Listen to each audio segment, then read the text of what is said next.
Aturan perundang-undangan yang dibuat tidak selalu sesuai dengan Undang-Undang Dasar 1945. Ada kalanya undang-undang itu justru bertentangan dengan Undang-Undang Dasar 1945.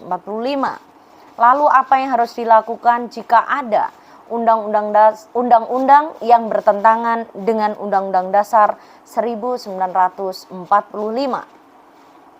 Ada dua tempat jika aturan perundang-undangan tidak sesuai dengan aturan di atasnya.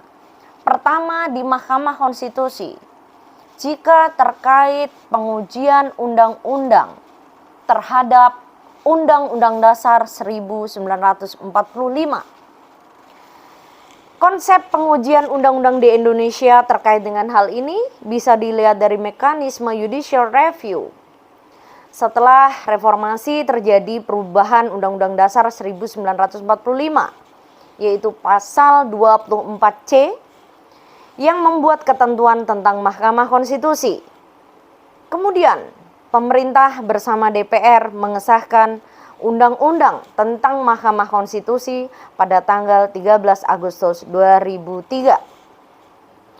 Ada mekanisme pengujian peraturan perundang-undangan lagi, yaitu di Mahkamah Agung, tetapi ini berlaku untuk peraturan perundang-undangan atau aturan-aturan jika dianggap menabrak atau bertentangan dengan undang-undang. Jadi, jika ada peraturan di bawah undang-undang bertentangan dengan undang-undang, maka pengujian itu dilakukan di Mahkamah Agung. Sebenarnya, ketika kita berbicara tentang pengujian undang-undang ini, kalau dilihat dari sejarah, maka pengujian undang-undang atau judicial review bermula di Mahkamah Agung Amerika Serikat saat dipimpin William Patterson dalam kasus Daniel Lawrence pada tahun 1796.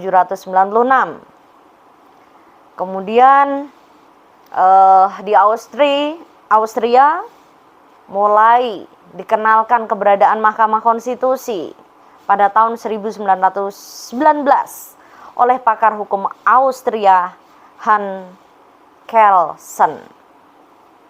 Di Indonesia sendiri, Mahkamah Konstitusi yang berwenang dalam melakukan pengujian undang-undang terhadap Undang-Undang Dasar 1945 disahkan pada tanggal 13 Agustus 2003.